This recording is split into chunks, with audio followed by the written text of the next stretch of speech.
الفاتحة. أعوذ بالله من الشيطان الرجيم. بسم الله الرحمن الرحيم. الحمد لله رب العالمين الرحمن الرحيم مالك يوم الدين.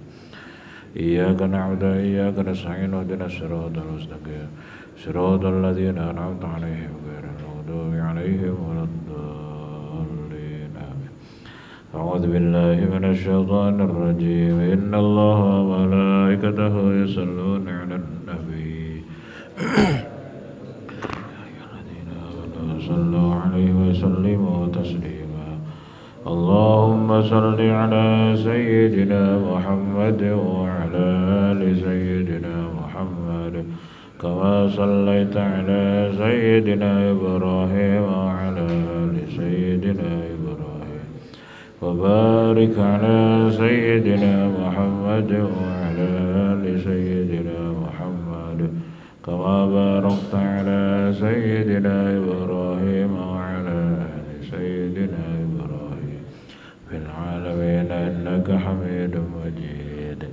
اللهم صل على سيدنا محمد وعلى آل سيدنا محمد كما صليت على سيدنا إبراهيم وعلى آل سيدنا إبراهيم وبارك على سيدنا محمد وعلى آل سيدنا محمد كما باركت على سيدنا إبراهيم وعلى آل سيدنا إبراهيم في العالمين إنك حميد مجيد. اللهم صل على سيدنا محمد وعلى آل سيدنا محمد كما صليت على سيدنا إبراهيم وعلى آل سيدنا إبراهيم وبارك على سيدنا محمد وعلى آل سيدنا محمد كما باركت على سيدنا إبراهيم وعلى آل سيدنا إبراهيم في العالمين إنك حميد مجيد. بسم الله الرحمن الرحيم. الحمد لله رب العالمين حمدا يوافي نعمه ويكافئ مزيدا. يا ربنا لك الحمد لك الشكر كما ينبغي لجلال وجهك الكريم العظيم سلطانك. اللهم صل على سيدنا محمد صلاة توسع بها علينا الأرزاق وتحسن بها لنا الأخلاق وعلى آله وصحبه وسلم. ربنا ظلمنا أنفسنا لم تغفر لنا وترحمنا لنكونن من الخاسرين. اللهم اغفر لنا ذنوبنا وخطايانا كلها ولوالدينا ولأولادنا ومشايخنا لإخواننا في الدين ولأصحابنا أحبابنا ومن أحبنا في كل من أحسن إلينا وللمسلمين أصوات والمؤمنين والمؤمنات الأحياء منهم. اللهم واجعل صلواتك وبركاتك على سيد المرسلين وإمام المتقين وخاتم النبيين سيدنا محمد عبدك رسولك إمام الخير وقائد الخير ورسول الرحمة. اللهم ابعثه مقام محمودا الذي يقوته بالأولون والآخرين برحمتك يا أرحم الراحمين. اللهم إنا نسألك الهدى والتقى والغنى. اللهم اجعل بيني وبين من تعلم الهوى والنار فلا حول ولا قوة إلا بالله العلي العظيم. ربنا آتنا في الدنيا حسنة وفي الآخرة حسنة وقنا عذاب النار. اللهم يا لطيف يا قدير نسألك اللطف فيما جرت به المقادير. اللهم إنك تعلم حوائجنا كلها فقضها وأصلح أمورنا في جميع الأمور. صلى الله على سيدنا محمد وعلى آله وصحبه وسلم. سبحان ربك رب العزة عما يصفون وسلام على المرسلين والحمد لله رب العالمين.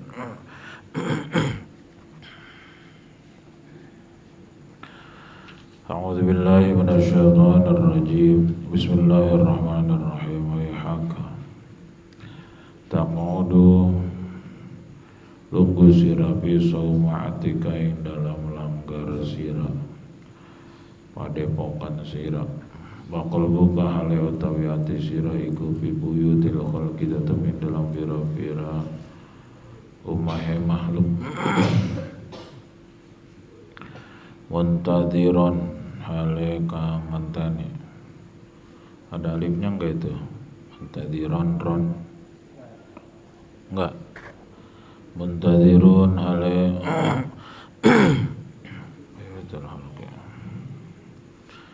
Muntadiron hale kang ngenteni liwajihim kadue tekane khalqi.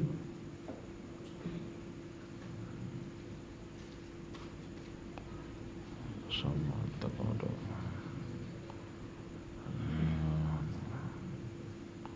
muntadirin bisa ini sapa sira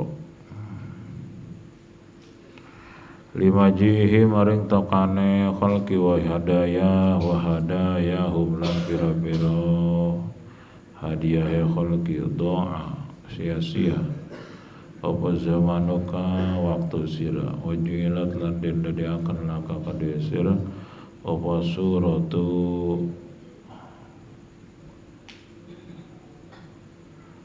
cangkang apa suratu cangkang bila maknan kalawan tanpa isi.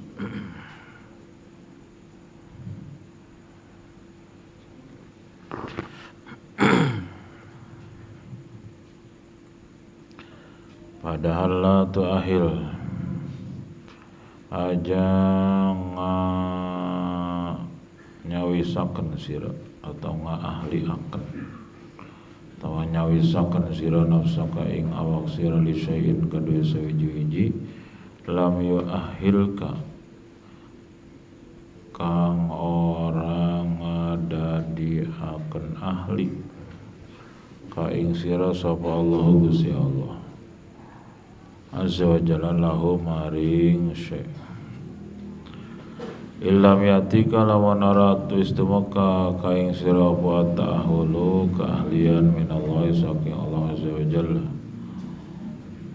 wa illa lan lawan ora wa illam yatika ta'ahul ma taqdiru maka ora kuasa ing atase ta'ahul maka ora kuasa sira lama takdiru maka orang kuasa sira ing atas ta'ahul anta ya sira walal khalqu lan makhluk lan ora makhluk. Idza arada tatkala nyawisaken kaing sira sapa sukala nyawisaken tatkala ngarepaken menghendaki sapa Allah kaing sira li amrin maring sawiji perkara hayya maka nyawisaken sapa Allah kaing sira lahu maring amar.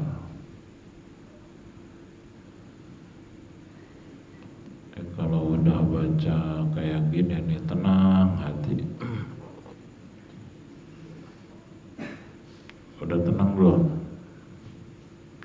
Udah tenang belum? Belum, jangan ngerti.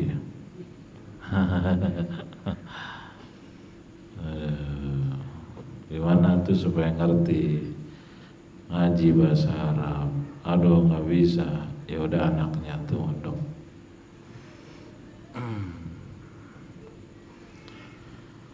Idza arada kali amrin hayya kalaka lahu. Masya Allah. Jadi kita tuh banyak ketipu nafsu. Idza lam yakun laka batinun soalnya pantas para wali itu hidupnya tenang, nggak pernah stres, nggak pernah sedih. Ini nih kayak begini nih yakin.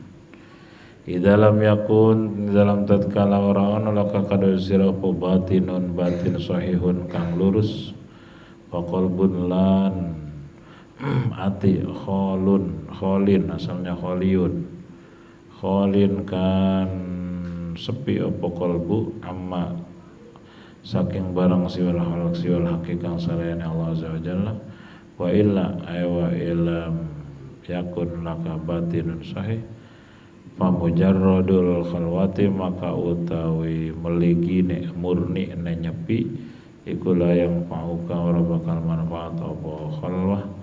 Allah manfaani ya Allah mugi ngamanfaati Tuhanne ing ingsun bima kalawan barang aku kang ngucap ingsun wang fa'hum lan mugi awe manfaat Tuhan hum ing ma'kulu bima kalawan barang aku kang ngucap ingsun ing ma wa yastami'un lan pada ngerungu sapa lan barang kang pada ngerungu sapa kaum kabeh.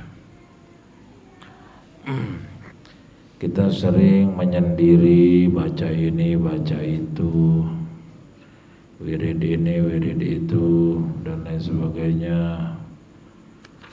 Kelihatannya mah ibadah, bahkan zikir illallah, la ilaha illallah, la ilaha illallah, atau sholawat atau apa aja lah. Tapi hatinya moga-moga nih atasan ngasih hadiah sama saya dengan bacaan ini. Moga-moga bos datang ke sini ngasih wakaf 100 miliar. Moga-moga dapat bonus dari perusahaan. Moga-moga tanah itu kebeli oleh si Fulan lalu dikasih ke saya. Nah, itu tuh. Wirid mah wirid, nyepi. Wa haka taqudu fi sawma'atika wa qalbuka fi buyutil khalqi. Celaka kamu duduk di tempat peribadatan kamu dengan khusyuk tapi hatimu jalan-jalan membidik makhluk. Siapa nih yang saya incer nih? Siapa yang saya bidik nih supaya datang ke saya bawa sesuatu hadiah? Muntadiran limajihim,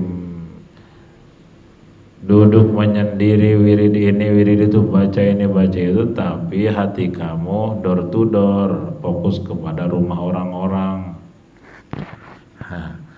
fokus kepada atasan, fokus kepada bos, fokus kepada makhluk. Muntadiran limajihim, dengan harapan mereka datang. Wahadayahum, bawa hadiah, bawa uang, bawa berbagai macam oleh-oleh supaya ngasih ini itu. Doa zamanuka, waktu habis waktu mau sia-sia. Wajuilan laka surah bila maknan, akhirnya kamu tuh hanya cangkang doang tanpa isi, jasad tanpa ruh, berarti kayak bangke, nggak ada harganya di sisi Allah. Kenapa? Ngarep-ngarep makhluk. Saya dulu mungkin pernah cerita, jam 1 malam diajak ke seseorang, katanya ijazah bikin uang. Ini tahun sekitar tahun 90-an, kayaknya belum pada lahir, Pak Haris belum lahir. Sekitar tahun 88, 89, sekitar itu. Jam 1 malam diajak, karena yang ngajak saya nggak lulus, baru di gini-gini nih kertas. Jadi uang tuh cuman sepotong, jadi nggak lulus, nggak lolos gitu. Tekataikan jak Sunda mah.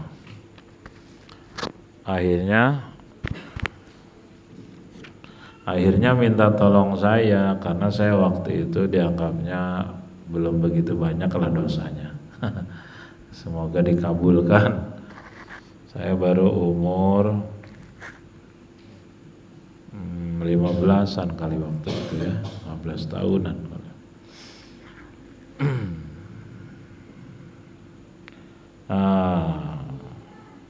Jam 1 malam tuh bawa mobil, dikasih ijazah, nih bacaannya ini ayat kursi sekian, salawat sekian, bismillah sekian.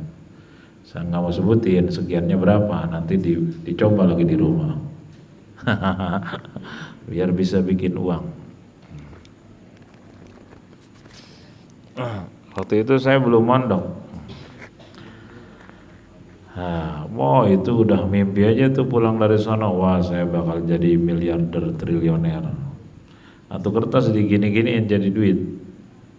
Yang ngajak saya tuh jadi cuman sepotong. Jadi sepotong lagi masih bentuk kertas.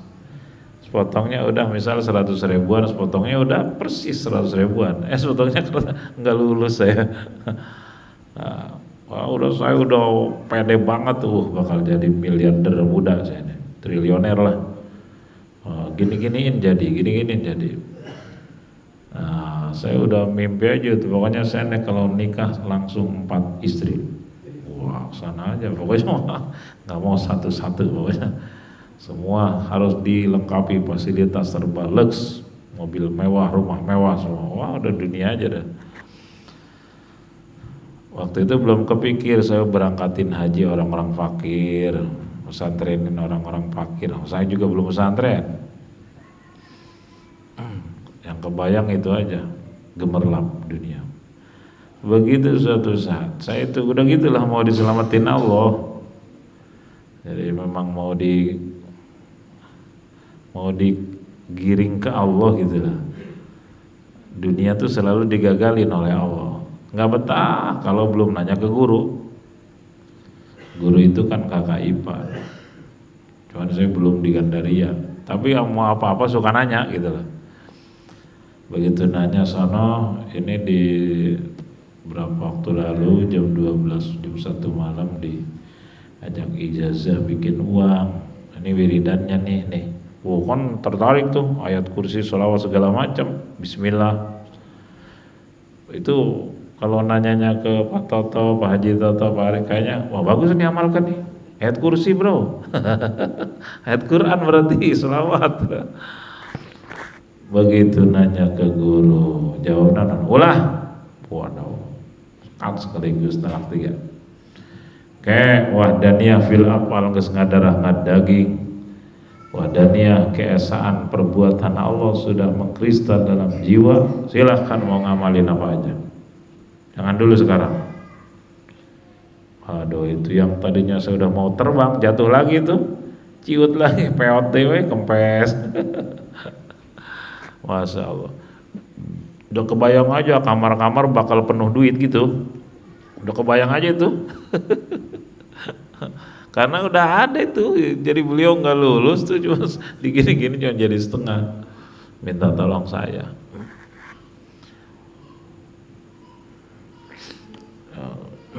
Jadi saya kalau misal diizinin itu mau nyepi tuh di kamar tuh, nyepi wirid itu aja, gini-giniin kertas, perbanyak kertas koran, kertas apa gini-giniin, jadi uang semua. Atau kayak tukang-tukang wirid supaya banyak tamu, supaya banyak datang pejabat, itu kayak begini. Wayahaka taqudu fi sawma'atika wa qalbuka fi buitil khalqi. Kamu tuh celaka. Wirid di tempat ibadahmu di kamar khusus, baca ini baca itu, puasa ini itu, tapi hatimu membidik makhluk. Muntadiran limaji'ihim, supaya mereka datang padamu berbondong-bondong membawa ini itu, ngasih ini dan itu. Doa zamanuka, buang-buang waktu, kata Syekh Abdul Qadir. Enggak jadi amal, enggak jadi pahala, nggak jadi ibadah, nafsu. Wa ju'ilat laka surah bila ma'nan. Kamu ada wujudnya doang tapi tanpa isi. Kamu ada bentuknya doang tapi nggak ada isi, nggak ada ruhnya. Menurut Allah nggak ada, cangkang doang lo, nggak ada isi. La tu'ahil nafsuka, la tu'ahil nafsaka li syai'in lam yu'ahilkallahu. Kamu tuh jangan mimpi memperoleh sesuatu, jangan menyiapkan dirimu untuk menerima sesuatu yang tidak ada jatah dari Allah buat kamu. Jangan mimpi akan memperoleh sesuatu yang tidak akan disiapkan oleh Allah untukmu. Jangan mimpi memperoleh itu. Kamu pengen jadi bupati, pengen jadi gubernur, presiden, pengen jadi orang kaya, pengen punya rumah ini itu, mobil itu, padahal oleh Allah enggak ditulis ada jatah buat kamu kayak jangan kayak gitu. Jangan mempersiapkan dirimu untuk menerima sesuatu yang padahal nggak ada jatah. Itu nggak akan Misal kita pengen punya ini, tahun depan pengen punya mobil yang bagus, tahun depan lagi, padahal di Lauhil Mahfuznya nggak ada jatah, itu akan ketemu nggak? Sampai kiamat nggak akan dapat, nggak dapat. Wa illa ma taqdiru alaihi anta wala khalqu.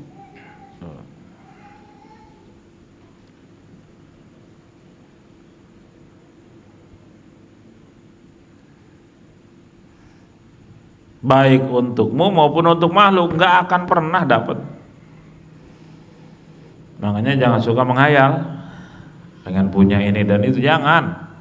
Takut tidak ada jatah di Lauhil Mahfuz buat kamu, gitu. Jangan. Ya ingin normal tapi lalu ya Allah, gitu aja lah. Ya Allah, ya Allah, tolong cabut rasa ingin seperti itu. Cabut di hati ini pengen ini dan itu. Cabut ya Allah. Takut nggak ada jatah. Kalau misalkan kita dicabut syahwat duniawi, dicabut tidak ingin apa-apa kecuali hanya ingin dekat dengan Allah, kira-kira ngelihat apa-apa tuh pengen enggak kira-kira? Hah? Nih, kita syahwat kita, nafsu duniawi kita sudah ditutup oleh Allah. Hanya ingin dekat dengan pemilik segala-galanya, penguasa segala-galanya. Kira-kira ngelihat yang hebat-hebat bakal mau enggak? Bakal ingin enggak? Enggak. Dicabut oleh, digutok. Kalau nafsu sih enggak bakal dicabut, cuman ditutup oleh Allah. Ya seperti yang besan saya itu, besan yang pernikahan anak yang dulu itu nyata itu beliau 4 tahun oleh Allah nggak dikasih bisa tidur.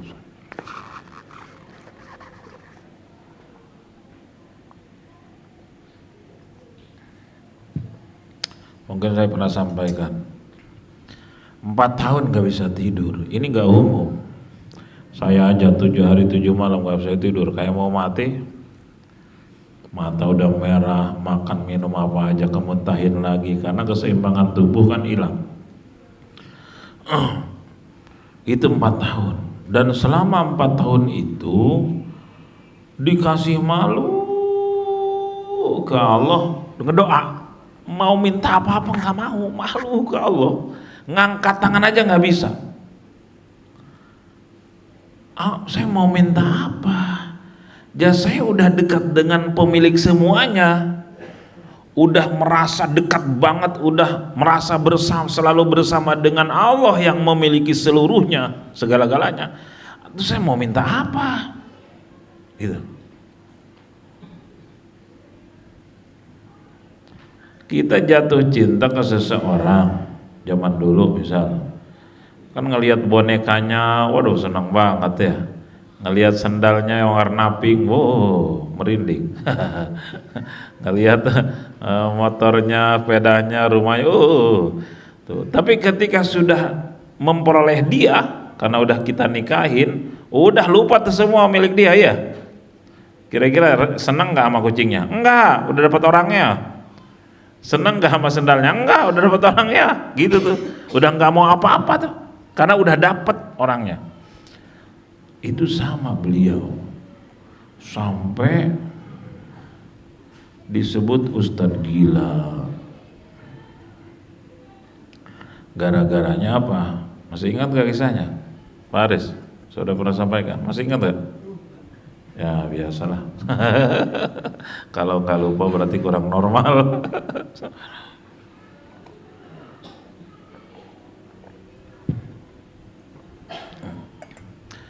Guru pernah bilang saya berjuang di Gandaria sekian puluh tahun, kalau nggak salah sampai wafat 23 tahun itu, 80 apa 81. Beliau umur 25 sampai umur 49 wafat. Berarti kan umur dakwah 23-24 tahunan ya, seperti Rasulullah 23 tahun. Itu itu di Gandaria. Bid'ah tauhid merajalela. Pesta sedekah bumi, tahu ya? Kalau habis panen sedekah bawa sesajen ke itu ke sumur tua yang dijuluki Buyut Sajib, Buyut Mbah Buyut. 7 hari 7 malam ada itu cokek, topeng. Tahu nggak topeng? Ya, tuh musik Sunda kayak jaipongan gitulah. Terus teluh-teluh udah biasa. Terus wah, dukun-dukun perdukunan aja. Tapi guru nggak ngelarang. Nggak melarang. So kalau dilarang bahaya. Cuman guru pelan-pelan ngajak ngaji tauhid. Terus tiap minggu ngajak ngaji. Mungkin awalnya berapa orang, lama-lama nambah, lama-lama mulai hilang tuh bid'ah-bid'ah yang menyesatkan. Musyrik, sedekah bumi mulai hilang, pasang sesajen kalau hajatan mulai hilang, terus hilang. Oh iya, jadi orang itu melakukan sebuah kesalahan karena tidak tahu atau karena lupa. Kalau tidak tahu kasih ilmunya, ini salah. Jadi akhirnya lama-lama hilang sendiri, sadar. Oh luar biasa, berkah itu kampung, berkah banget. Yang sabung ayam tobat, yang judi atau tobat tanpa disuruh. Tapi kata guru, saya berjuang di Gandaria, punya murid orang Gandarianya cuma 2 orang yang berhasil. Satu itu Ustadz Akhyar, kata beliau. Saya itu yang Allah takdirkan jadi besan saya yang pertama, bukan besan yang kemarin. Kalau yang kemarin kayak Ibu Jeremy. Doakan nih anak saya Gina sama Mamdu Abdurrahman, mudah-mudahan rumah tangganya selalu dalam hidayah taufik Allah Subhanahu wa taala. Baru nikah berapa minggu yang lalu, berarti udah 10 hari. Beliau putra Kiai Ibu Jeremy Rashidi, pesantren Ar-Rasyidiyah. Nah itu besan pertama kan di sono di Gandaria. Suatu saat guru datang ke rumahnya sekitar jam 1 malam. Yar, ilo, ikut. Itu ikut aja, nggak nanya mau kemana. Sampai jam kapan? Enggak, ikut aja terus, diajak jalan ke sawah, ke hutan, terus hampir subuh baru pulang. Udah pulang, enggak nanya mau apa, tujuannya apa, enggak. Sami'na wa ta'na. Hari-hari kadang ngurusin masjid. Oh, itu luar biasa. Ngurusin masjidnya ikhlas. Masih ingat enggak? Suatu saat beliau nyangkul. Begitu nyangkul, tiba-tiba ada orang datang. Ustadz kapok, Ustadz belum. Pohon pisang saya lu tebang-tebangin siap. Gila. Oh, itu habis-habisan dicaci maki. Ya beliau senyum aja sambil nyangkul terus. Wah, mau jawab nafsu mah tapi nggak ada gunanya. Masa jawab orang emosi kan bahaya. Nggak bakal diterima. Main tuduh-tuduh aja. Padahal beliau nggak pernah nebang sedikit pun. Main tuduh-tuduh aja gitu. Senyum aja. Berapa hari kemudian mati orangnya mati itu. Saya juga kaget beliau tuh. Ini karena meninggal. Terus yang paling spektakuler, suatu saat kan waktu guru itu sering banget kedatangan Habib waktu itu. Dan banyak banget Habib yang nipu guru. Saya juga tahu. Nipu melulu. Tuh guru mau sabar banget. Nah suatu saat ada Habib Ahmad Fadak. Ahmad kalau nggak salah ya. Namanya kalau Habib Ahmad Fadak temannya. Bekasi. Ini mah dari Betawi. Habib siapa lupa tuh, umur 50-an lebih lah. Itu kalau udah ke Gandaria ngobrol bisa 3 jam non stop. Nah, suatu saat ini Habib nikahnya itu sama perempuan yang nggak pernah tahu sinar matahari. Di dalam rumah terus nggak pernah keluar. Orang Pandeglang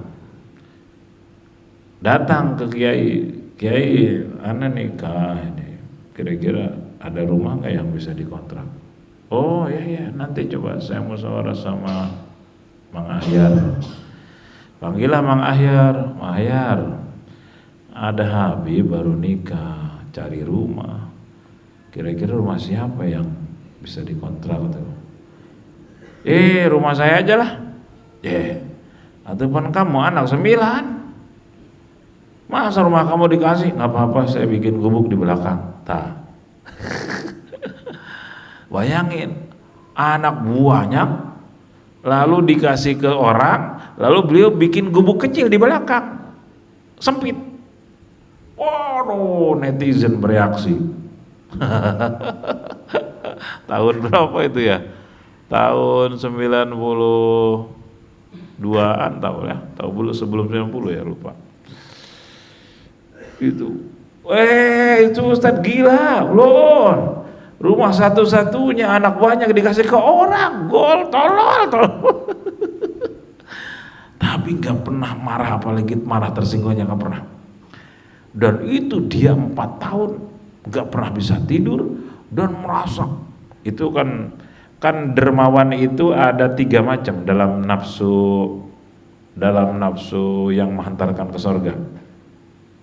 Ada yang disebut sakhwah, ada yang disebut jud, ada yang disebut ithar. As-sakhwah, al-jud, al-ithar. Kalau sakhwah berbagi. Tuh. Senang berbagi, dermawan. Kalau al-jud itu apapun yang dia cintai kasih. Termasuk yang dia sayang banget dikasih. Ada yang satu-satunya punya dia dikasih juga. Nah ini udah tingkat tinggi nih, isar namanya. Seperti sahabat Ansor ya. Sahabat Ansor ketika sahabat Muhajirin hijrah dari Mekah, apa aja dikasih, ya kan? Sampai ada yang punya istri 2 dikasih 1. Ada yang punya toko dikasih, ada yang punya rumah sekian dikasih terus. Nah, itu saking dermawannya. Ya maksudnya istri 2 tuh ditalak dulu, diceraikan, lalu udah buat kamu 1 gitu. Saking dermawan. Nah, isar akhlak para sahabat itu kan mendahulukan orang, walaupun dirinya nggak makan biar orang lain nggak apa-apa. Itu udah kelas tinggi. Nah ini Ustadz Ahyar saat itu begitu. Masya Allah, 4 tahun malu ke Allah untuk doa, ngangkat tangan malu. Kenapa? Karena perasaan udah kaya banget. Bagaimana mungkin tidak kaya banget? Wah, udah dekat dengan pencipta kekayaan, penguasa segala-galanya gitu. Nah itulah yang kata Nabi, laisal ginaan kasratil urud walakinnal gina nafs. Kaya itu bukan banyak harta benda, uang dan sebagainya, aset. Kaya itu kaya hati, kata Nabi. Gitu. Nah ini kayak begini nih, saya diceritain, saya pernah ngobrol berdua sampai berapa jam itu sama beliau.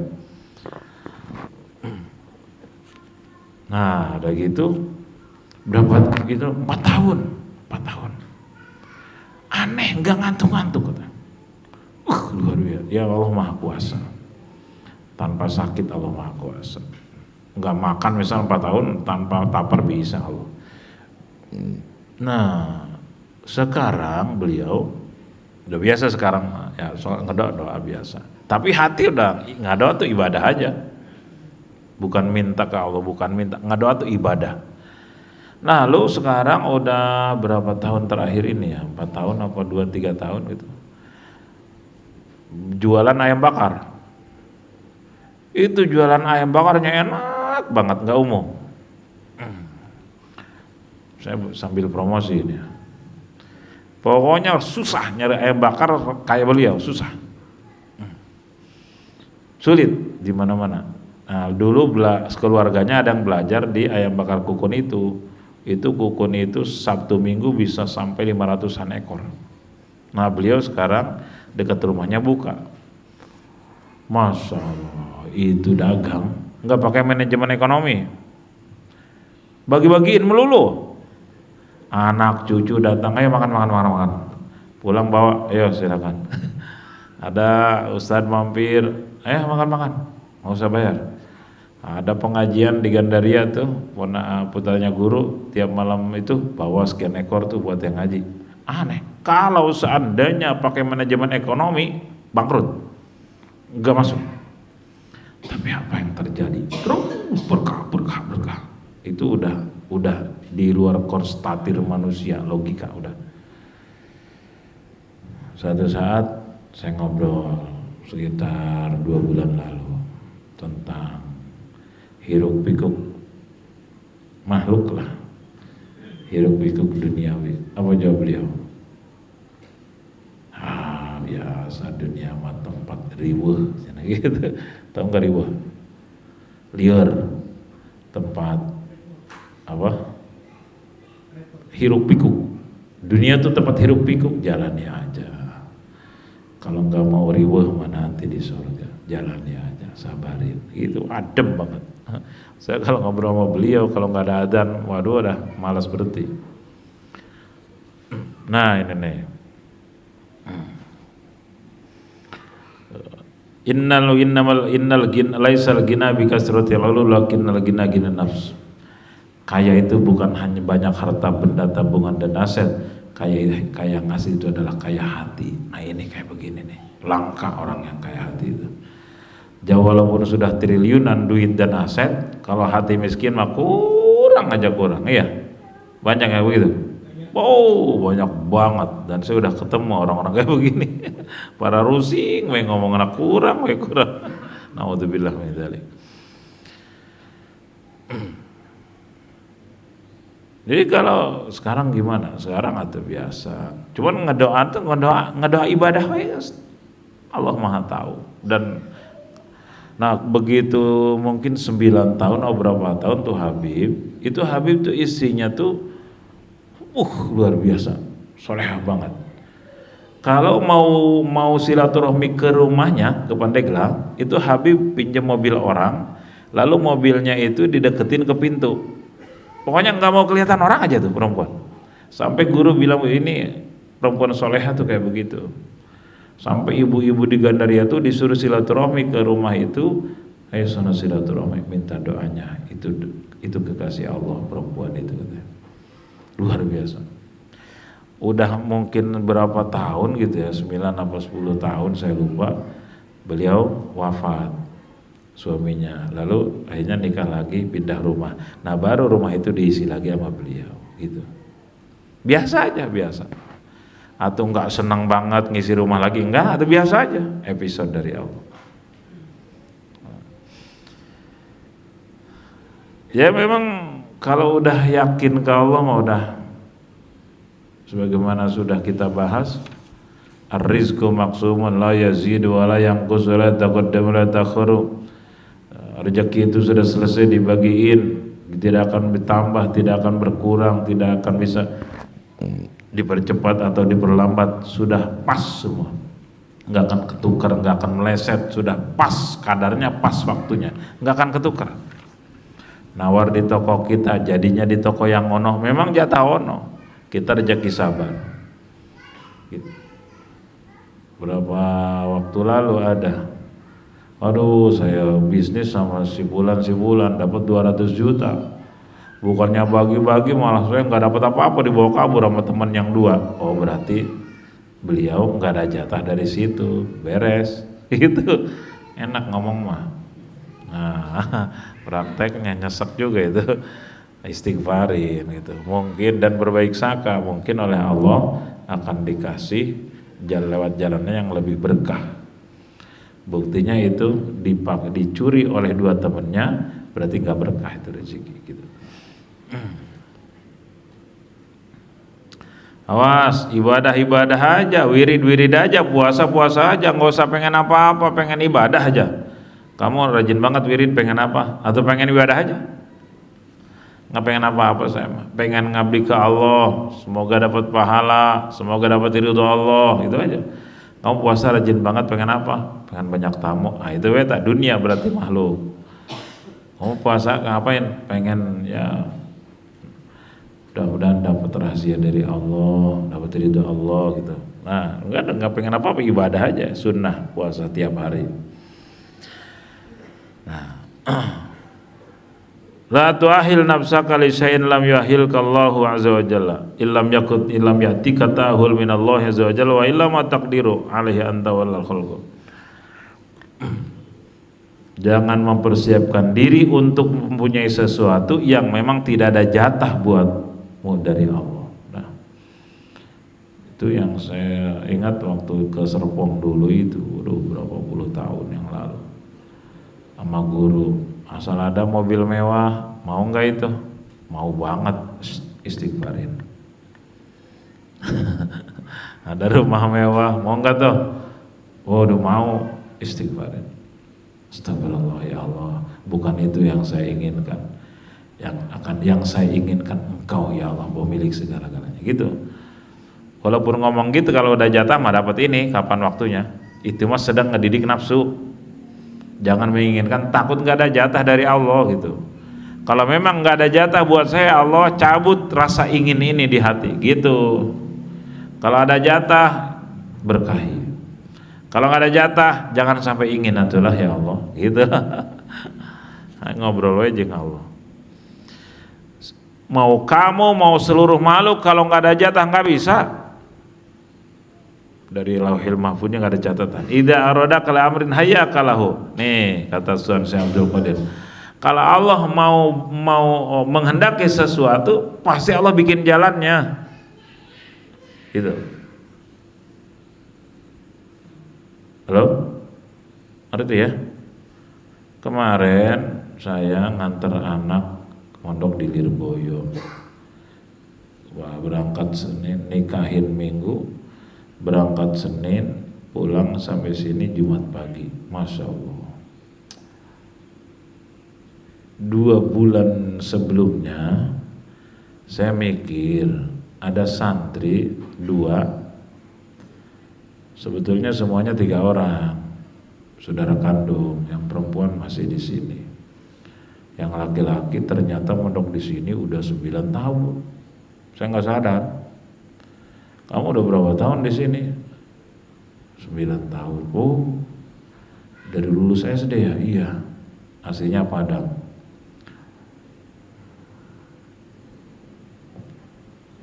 Kayaknya ini anak udah waktunya pindah. Dan memang oleh Allah dikasih kelebihan IQ dibanding yang lain. Dulu tahun-tahun pertama dia diajarin sama seniornya, ngaji Quran, ngaji bahasa Arab. Berapa tahun terakhir seniornya yang dulu ngajarin dia diajar sama dia, dibalik. Jadi otaknya bisa nyalip biiznillah. Jadi kalau seniornya ada tuh, mana orangnya? Kalau misalkan kurang paham nih bacanya gimana nih, karena Arab gundul, maksudnya gimana? Nanya ke dia, padahal dulu diajarin dia. Waktu dasar-dasar sampai menang diajarin dia. Begitu terakhir, berapa tahun terakhir, yang ngajarinnya diajar sama dia. Jadi Allah kasih lebihan. Nah 2 bulan terakhir saya mikir, ya Allah ini kalau di sini terus, atau saya kehabisan ilmunya, udah habis. Kalau di sini terus, ilmu saya udah habis. Ini potensi besar, potensi di sini Allah yang Allah kasih harus pindah ke ilmunya yang melaut. Saya nggak ada apa-apanya. Dan memang sekitar 4 tahun lalu, 3 tahunan ya mungkin, saya udah bilang bapaknya, Pak, ini anak jangan disuruh kerja, jangan dikawinin dulu, harus matang ilmunya sampai dia paham tafsir, hadis, fikih, awas. Iya. Namanya godaan dunia kan. Umur sudah berarti 12 tambah 9 udah berapa itu? 21 tahun, udah mulai mikir-mikir pulus, udah mikir-mikir cewek, wah gawat. godaan ngaji tuh bahaya ini.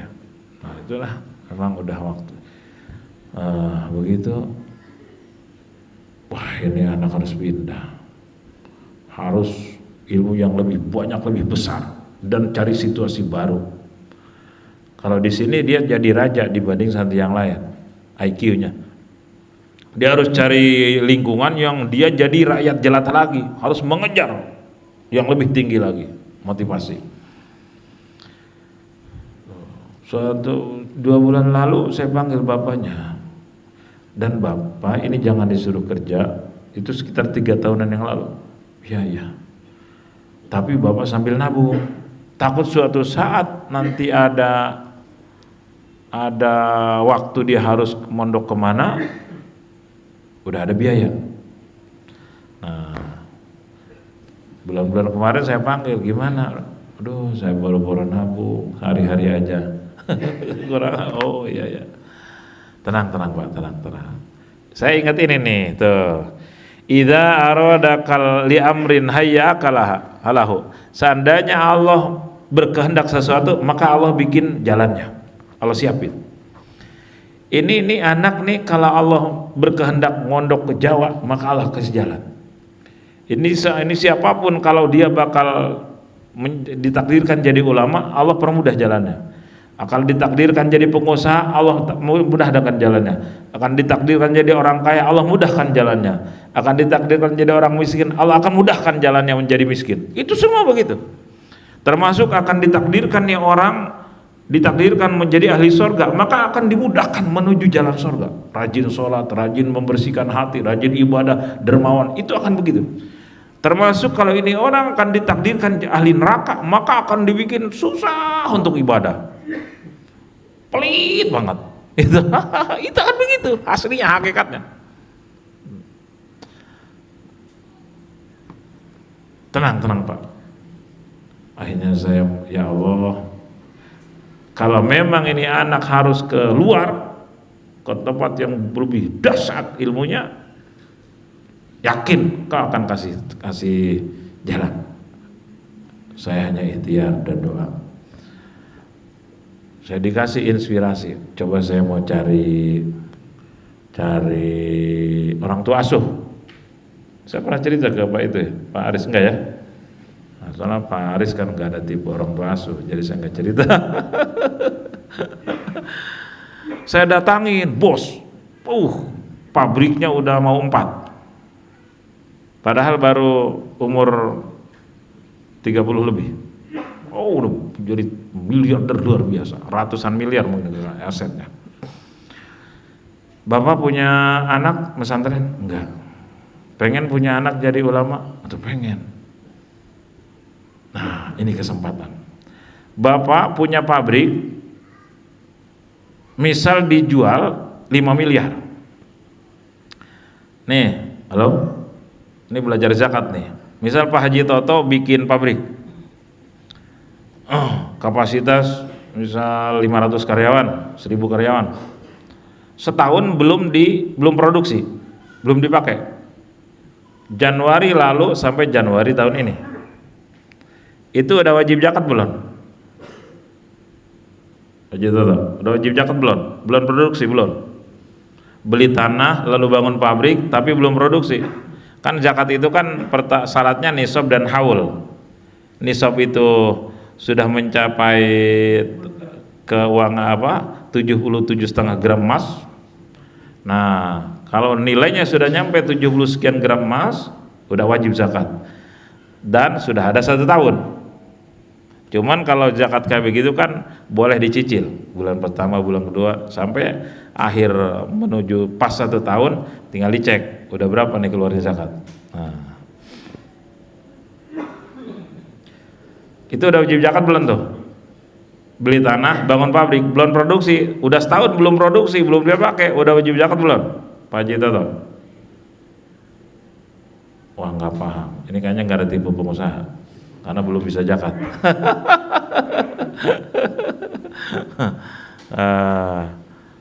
Aris, wajib zakat belum? Wajib. Kenapa?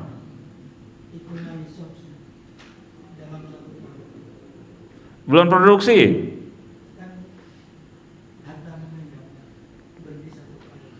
Oh, harta mengendap. Saya bikin rumah, atau bikin pesantren? Beli tanah, bikin pesantren, atau beli tanah, bikin rumah? Udah setahun, wajib zakat nggak? Pajak. Emang pajak sama zakat sama gitu?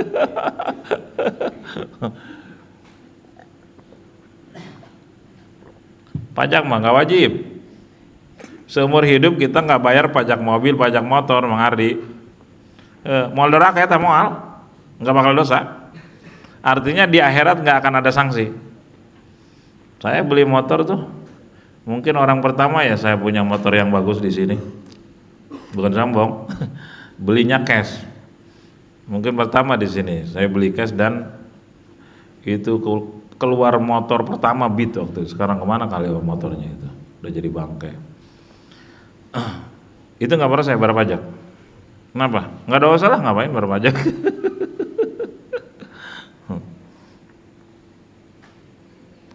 Tapi kalau kita punya utang ke orang nggak bayar, nah itu di akhiratnya kena sanksi gitu loh. Kalau zakat nggak dibayar, sanksi, gitu bedanya. Nah, kalau kita beli tanah, bikin rumah, udah setahun, wajib zakat nggak? Hah? Hah? Ayo.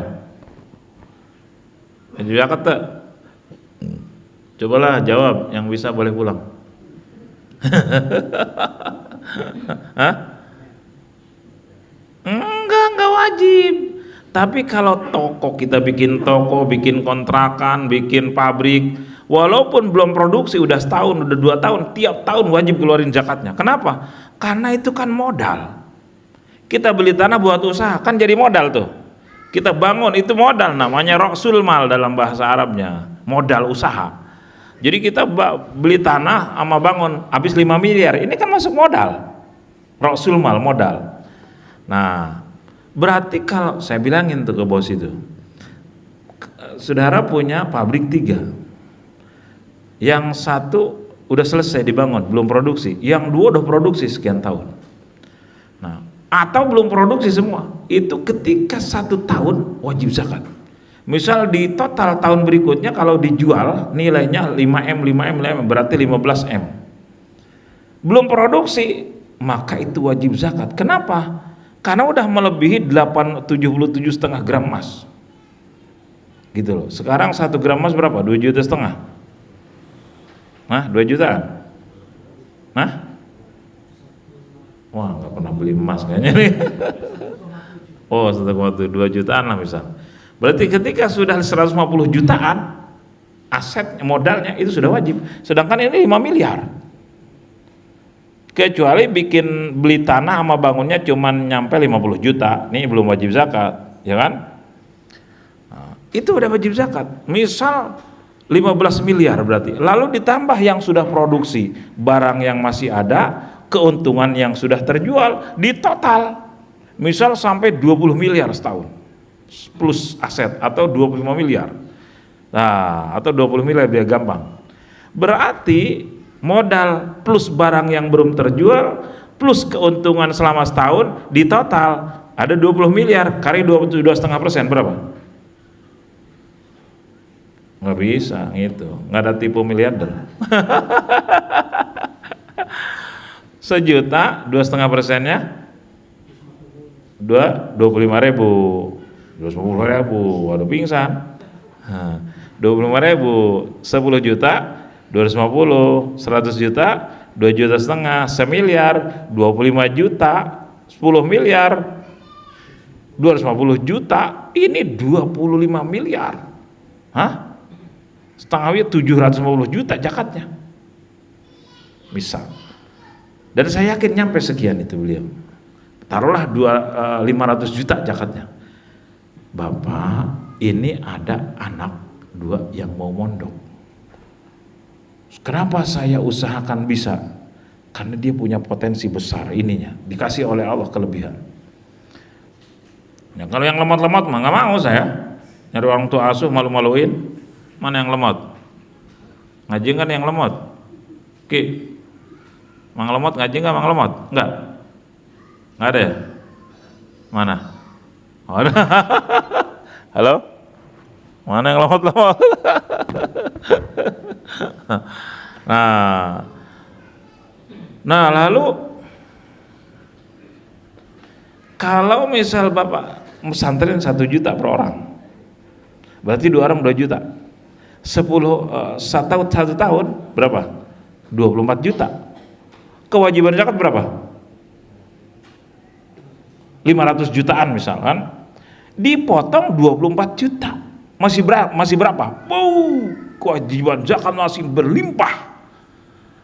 Dan Bapak misalnya ngasih zakat kepada fakir, kepada miskin yang belum tentu ibadah, belum tentu ngaji, kalah sama ini pesantren, mendalami tafsir, mendalami hadis. Wow, dahsyat. Misal suatu saat mudah-mudahan ini jadi ulama, jadi amal jariah anak soleh yang ngalir terus sampai kiamat. Dahsyat. Tuh. Gimana kalau ngemodalin sekolah? Ada orang miskin model sekolah? Enggak. Belum tentu itu jadi anak soleh. Benar? Karena sekolah ilmu dunia, bukan ilmu syariah, bukan ilmu tafsir, bukan ilmu hadis, bukan ilmu fikih. Dan sekolah itu tidak wajib. Misal kita seumur hidup nggak sekolah, nggak ditanya di kuburan. Tapi kalau seumur hidup nggak ngaji fikih, nggak ngaji tauhid, nggak ditasawuf, berat di akhiratnya. Gitu. Saya ngomong sampai berbusa. Apa jawaban Tahir? Duh, kayaknya nggak bisa. Wak wak wak. Apa jengkel? Jengkel normal, tapi hati sudah dinolkan sama anaknya. Saya bilang sama bapaknya, kan sama bapaknya juga sana. Kita jangan berharap ke makhluk. Kalau ngarep-ngarep biasanya ujungnya suka kecewa. Pengen dikasih enggak, jengkel. Pengen dikasih besar ternyata kecil, jengkel. Nolkan. Ini kita hanya ikhtiar jadi amal. Nanti kalau Allah takdirkan ini harus ke sono, pasti ada jalan, yakin. Ada sebuah hadis, idza ara apa itu? Aduh, tiba-tiba lupa. Kemarin hafal terus-terusan itu waktu keliling orang-orang kaya. Sekarang udah selesai kelilingnya, jadi dihilangin lagi oleh Allah ingatannya nih. Fakullun muyassarun lima khuliqa li ajli. Setiap manusia akan dimudahkan menuju takdirnya. Kalau takdirnya dia harus ke sana, pasti ada jalan. Kalau dia jadi ulama, maka akan dikasih jalan dan seterusnya. Kalau takdirnya akan dibangkrutin oleh Allah, maka ada jalannya bangkrut. Kebakarankah, ketipukah dan lain sebagainya. Nah, jawabannya apa? Sepertinya nggak bisa. Padahal Bapak nih tinggal ngitung nanti akhir tahun udah dikeluarin zakat ke santri berapa? Oh, 15 juta misal. Tinggal ngeluarin sisanya. Kalau nggak dikeluarin jadi hutang. Di akhirat akumulasi, ditagih oleh malaikat. Berat hukumnya. Zakat itu jadi hutang. Tiap tahun dia misal kewajiban zakat 500 juta, dia cuma ngeluarin 100, 400 jadi utang. Tiap tahun jadi utang nambah, di akhiratnya berat hisabnya. Gitu loh. Enteng banget. Tapi jawabannya apa? Sepertinya nggak bisa. Oh ya, doain semoga ada jalan. Gitu aja. Pura-pura tenang aja, padahal rada enak dikit lah gitu. Ya istighfarin aja. Lalu jalan lagi ke miliarder yang satunya. Beliau bahasanya enak. Aduh, pengen banget ya. Cuman saya bisa gimana nurunin. Oh ya nggak apa-apa, ini hanya sharing, doakan. Insyaallah nanti kalau naik saya ikutan. Nah, enak lagi Pak. Nah ini hati ngelolanya, berat ini. Ke yang ono enak, ke yang ini enak. Belum ada tauhid, bohong tauhidnya itu. Kalau semua enak terserah Allah, baru tauhidnya berkualitas di hati. Gitu. Terserah Allah, kita ikhtiar jadi amal, Ya enak-enak istighfarin. Gitu. Tenang.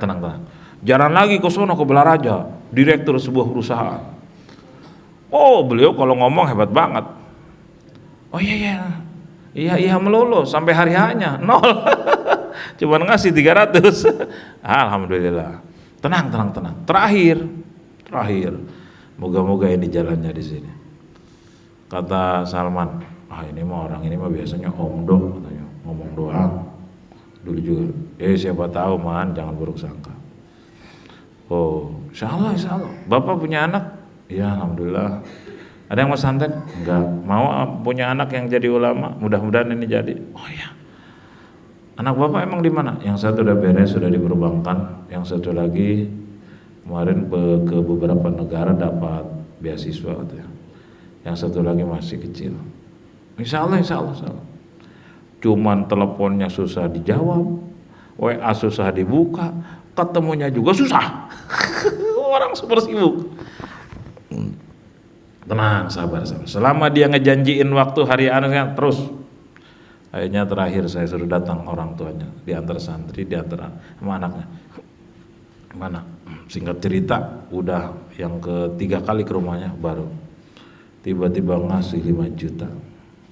Tolong nanti bikin rekening ya, nanti tiap bulan saya transfer. Subhanallah. Rupanya Allah titipin rizkinya lewat orang itu. Masya Allah. Makanya jangan berusaha keman kamu. Halo. Bikin rekening langsung. Masya Allah. Itulah idza arada kal amrin hayya akalahu. Ketika Allah berkehendak sesuatu, maka Allah kasih jalannya. Sehingga yang dipuji bukan dianya tapi Allahnya. Oh benar, Allah Maha Kuasa. Nitipinnya lewat mana, lewat siapa? Jadi yang orang pertama, kedua dan seterusnya itu harusnya biasa aja kita. Oh Allah nggak nitipin rezeki lewat dia. Doakan ya, doakan semoga. Nah sebelumnya kok orang triliuner, kaya banget orangnya, kaya banget, asetnya, uangnya nggak kehitung, pokoknya nggak berseri. Begitu saya ngomong, siap berapa? Waduh, lagi nggak bisa kayaknya. Sangat tidak terduga. Tapi berusaha hati nol. Oh Allah belum nitipin. Itu terakhir sama orang itu. Masya Allah. Padahal saya kalau dipikir-pikir ngapain? Tapi kalau niat ibadah, ngebantu orang, ingat sebuah hadis. Orang yang nolong orang karena Allah, maka ditolong oleh Allah. Orang yang mempermudah urusan orang lain, maka dipermudah urusan dia dunia akhirat. Apa yang terjadi? Berangkat dari sini, saya kan tadinya mau naik pesawat, udah sama Mang Faisal tuh. Soal tiket pesawat dicek, saya mau berangkat sama istri, berdua aja lah. Kan sambil nganterin anak saya. Jadi anak saya nanti sama Santi yang 3 biar naik bis. Saya sama istri naik pesawat lah, karena suka nggak kuat kelamaan di kendaraan. Nah, udah gitu, tiba-tiba kan anak saya yang ketiga tuh nikah ya. Nah, ini anak yang lain yang belum pada nikah. Oh itu teteh honeymoon, senang-senang, kita masih di rumah aja. Ikut ke Jawa, ikut 9-an. Yang udah dewasa ikut semua Pemon. Waduh kalau pesawat saya dah nggak kebayang. Saya kalau pesawat PP 5 juta 2 tuh udah di 5 juta kemarin soalnya PP. Iya 5 juta PP. Nah berdua. Nah terus coba cek soal kereta cek. Wah 5 juta bisa 11 orang. Wah ini jalan dari Allah nih. Wah, kalau ngomong kebetulan, memang takdirnya begitu. Istri itu kan udah pernah hadiri haul guru di pelosok. Saya ajak naik pesawat dulu. Terus pernah diajak ke Lampung Maulid jamaah Lampung yang sekarang online nih. Naik kapal laut. Nah, suatu saat ngomong, pengen nyicipin kereta. Nah ini takdirnya kemarin kereta. Pas pulang ngecek kereta nggak cocok waktunya, akhirnya bis. Berarti bis juga nyobain. Saya bilang ke istri, pesawat udah, kapal laut udah, kereta udah, bis udah, setelah ini nggak boleh kemana-mana karena udah nyicipin semua. 9 jadi 11 orang kan berangkat. Intinya menghadiri haul pelosok Mbah Yai Jazuli Kediri, lalu sambil nganter anak ke Lirboyo. Habis pelosok, nah anak di Lirboyo ya. Itu Paris, apa yang terjadi? Saya tanya Pak Isol, kereta jam berapa? Jam 11:30-an. Terus harus standby di stasiun jam berapa? 1 jam sebelumnya untuk urus ini dan itu. Oh berarti berangkat dari sini jam berapa kira-kira? Ya 2 jam sebelumnya lah. Berangkatlah saya 8:30, jam 9. Apa yang terjadi Pak Aris? Masya Allah. Sebelum kebun jeruk apa sebelum apa itu sebelum exit bandara ya? Itu udah macet. Rapat. Merayap. Padat merayap. Kira-kira kalau terus kayak begitu mungkin sampai sono jam 2. Prediksi saya. Sementara harus ada di sono jam 11. Jam setengah 12. Jam setengah 11. Karena berangkat tanggal 12. Masya Allah. Saya kan udah perhitungan nih sholatnya gimana nanti. Jamaah takdim wa jamaah takhir. Selalu nyari waktu yang bisa sholat jamaah di darat, bukan di kendaraan. Tiba-tiba yang itu kehabisan tiket ya soalnya. Pak Isol sih ditanyaan yang nggak objektif. Soal ini kira-kira kalau udah deket waktunya bisa nggak? Bisa aja soalnya ini kan bukan waktu bukan lebaran katanya. Begitu udah 2 hari lagi kehabisan tiket yang murah. Maksudnya yang murah itu udah murah, berangkatnya habis isya enak, bisa jamaah takdim gitu loh. Ternyata kehabisan, harus tiket yang agak mahal dan ternyata harus sebelum zuhur. Saya kalau direktur PT KAI itu kereta, saya bikin jam 1 berangkatnya biar orang-orang jamaah takdim dulu lah. Saya tanya lain kiai sih direktur nata. Itu kan udah tinggal berapa menit lagi ke zuhur. Biar enggak sholat di kereta gitu loh. Untungnya saya calling semua anak-anak juga harus punya wudhu semua di rumah. Enggak bakal bisa wudhu di kereta mah. Kayak begitu tempatnya. Pengalaman saya 20 tahun yang lalu naik kereta sengsara. Toilet kayak begitu. Tapi sekarang makin bagus kereta. Bagus banget, rapi, bersih, AC. Nah, begitu. Apa yang terjadi? Di tengah kepadatan yang baru mungkin 15 menit ada ambulan. Saya di jalur paling kiri utara berarti menuju Jakarta. Lalu jalur tengah, lalu jalur kanan ada ambulan. Saya cuek aja. Begitu ambulan lewat jauh, saya ingat, wah ini kiriman Allah nih buat ngawal saya nih. Bismillah. Baca la ilaha illallah jalilul akbar. Kata Abah Uci itu baca itu ya ilal jalil akbar supaya kita dipercepat oleh Allah. Karena abahnya Abah Uci dulu dari Jogja ke sini cuma sebentar, sekejap mata. Yang harusnya sekian belas jam kok nyampe sebentar banget. Itu bacaan itu saya praktekin tuh. Walaupun beda kelas. La ilaha illallah jalil akbar. La ilaha terus panjang jalan sambil sholawat istighfar. Itu kan dia di jalur paling kanan, saya jalur kiri. Tapi di hati dikasih yakin oleh Allah kalau ini kiriman Allah buat ngawal saya. Kalau pejabat dikawal sirine patwal, kalau saya dikawal ambulan, aneh. Pengawal dari langit nih. Dikasih yakin pasti akan ketemu. Terus saya zigzag supaya bisa di belakang ambulan. Sampai sekian mungkin 15 menit ketemu, nyambung. Dia kan jalannya gini kan. Nyari, misal ada mobil 2 di sini, dia kan di tengah-tengah nyalip, biar pada minggir. Saya udah ketemu, nyambung. Waduh, itu saya sambil support jantung. Apalagi penumpang. Ada 9 orang penumpang, 10. 12 orang berarti, karena yang bakal pulang lagi itu. Itu saya siap gas dan rem. Kenapa? Supaya enggak keselang mobil lain. Jarak antara kepala mobil saya depan sama ekor dia itu sejengkalan, 2 jengkalan, terus gas rem, gas rem, gas rem. Tiap dia mau nyalip ke tengah, saya udah siap-siap. Pasang lampu 2, apa namanya itu? Apa tuh? Lampu apa namanya? Jadi bahwa kita tuh sedang darurat gitu ya. Biar saya tuh diduga pengikut ambulan, pengiring ambulan. Rapat terus rapat. Itu rem gas. Ya, saya kan mantan pembalap nasional. Apa yang terjadi? Begitu nyampe stasiun baru jam 10.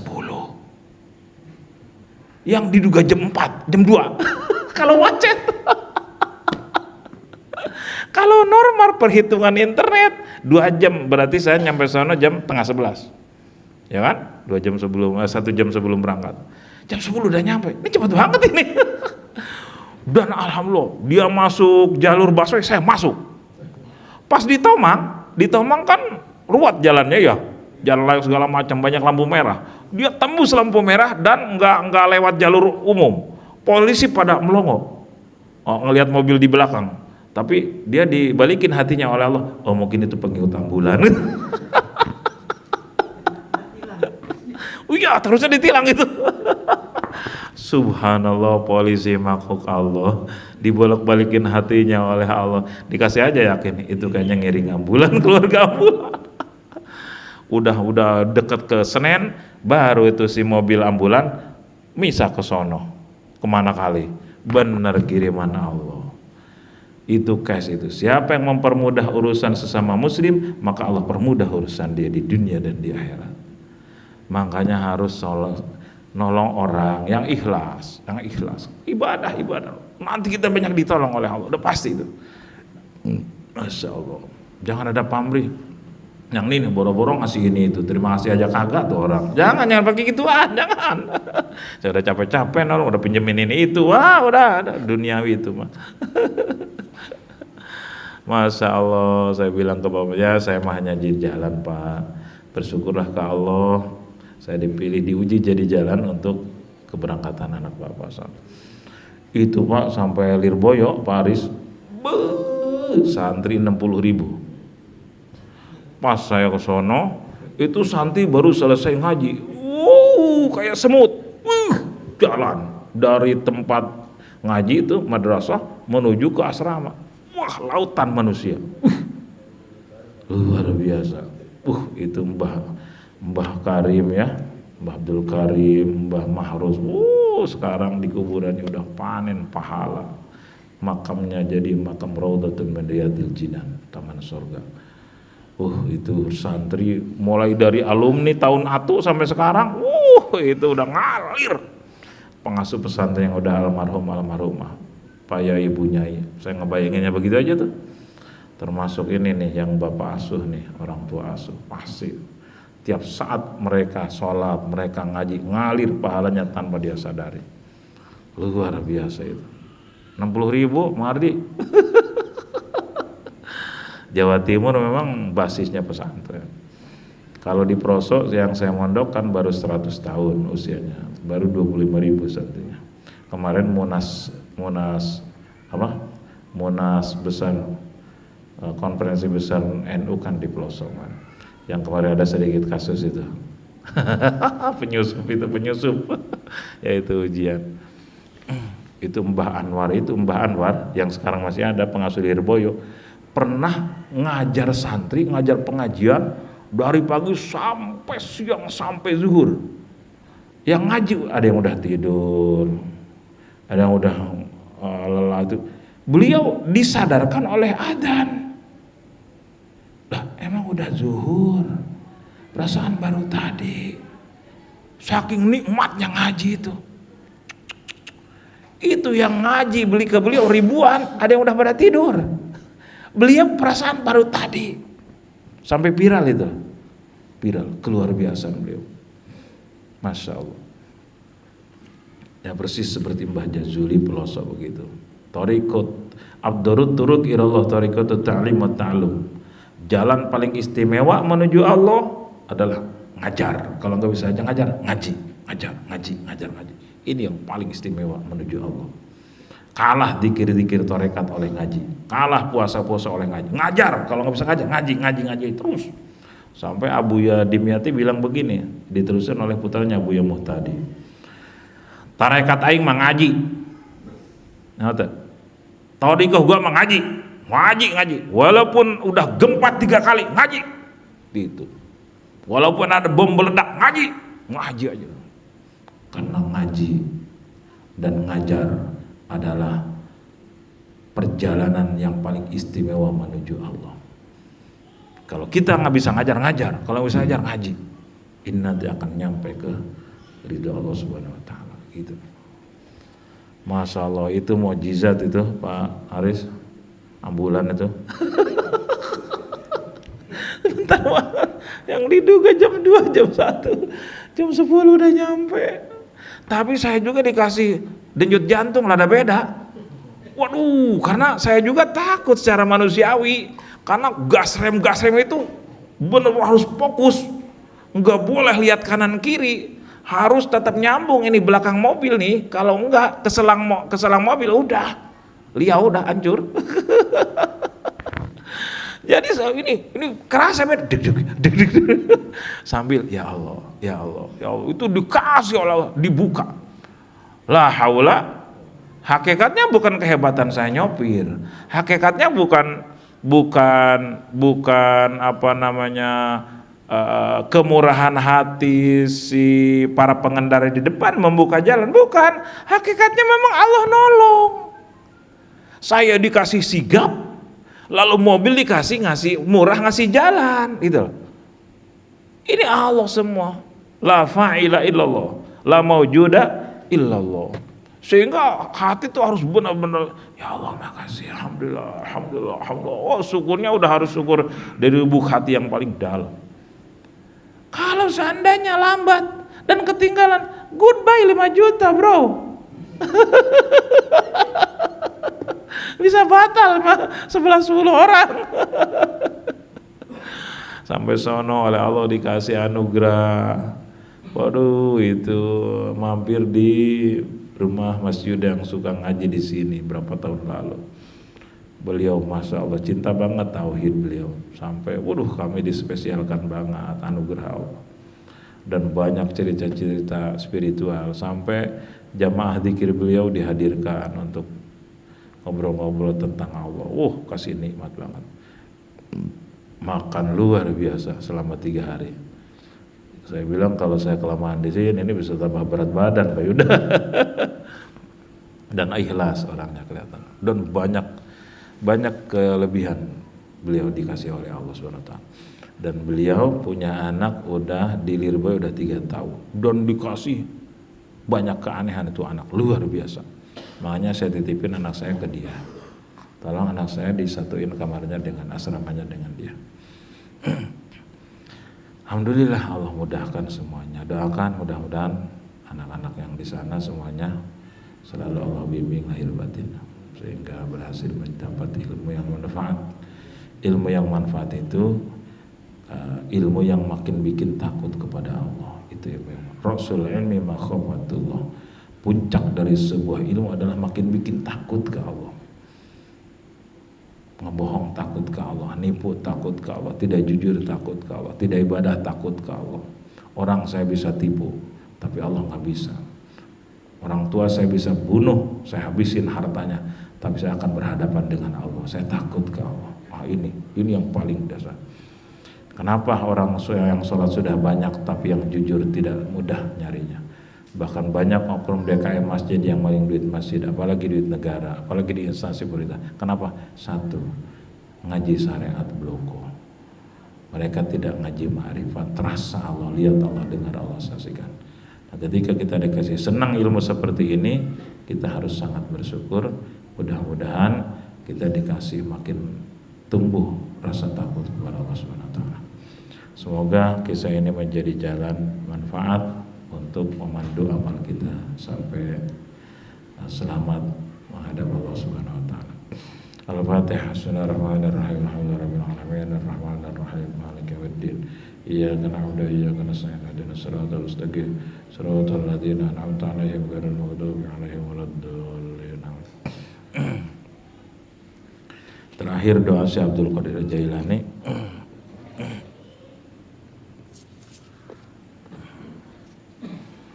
Beliau mengatakan, "Idza aradaka li amrin hayakal." Kalau Allah berkehendak sesuatu, maka Allah ciptakan jalannya. Allah siapin. "Idza lam yakun laka batinun sahihun wa qalbun halin amma siwal haqqi azza wa jalla wa illa famujarradul hawatu kala yang pauka." Seandainya hati kamu tidak bersih, tidak lurus, batin kamu tidak lurus, hati kamu tidak bersih dari selain Allah, di sini banyak harta tahta kedudukan, wah, wirid kamu, berholwat kamu, nyepi kamu gak ada manfaatnya. Ini doa beliau, Allah manfa'ani bima aqulu. Ya Allah, ini doa Syekh Abdul Qadir. Ya Allah, apa yang saya ucapkan jadikan manfaat buat diri saya. Wa anfa'uhum bima aqulu, dan jadikan apa yang saya ucapkan ini manfaat buat mereka dan buat para pendengar semuanya. Amin ya rabbal alamin. Bismillahirrahmanirrahim. Alhamdulillah fi ni'matika fi mazidah. Ya rabbana lakal hamdu wa lakal syukru kama yanbaghi li jalali wajhikal karimil azim wa sultanik. Allahumma shalli ala sayyidina Muhammadin salatan tusi'u biha lana al-arzaq wa tuhassinu biha lana al-akhlaq wa ala alihi wa sallim. Rabbana zalamna anfusana lam taghfir lana wa tarhamna lanakunanna minal khasirin. Allahumma ighfir lana ya ghafur, Allahumma arhamna ya rahim. Rabbana zalamna anfusana lam taghfir lana wa tarhamna lanakunanna minal khasirin. Allahumma ijma' baina wa baina man ta'allama al-ilma la hawla wa la quwwata illa billahil aliyyil azim. Allahumma inna nas'aluka ridhaka wal jannah wa na'udzu bika min sakhatika an-nar. Allahumma anfa'ni bima aqulu wa anfa'hum bima aqulu wastami'un. Rabbana atina fid dunya hasanah wal akhirati hasanah wa qina adzaban nar. Sallallahu ala sayyidina Muhammadin wa ala alihi wasallam. Alhamdulillahi rabbil alamin. Wassalamu alaikum warahmatullahi wabarakatuh.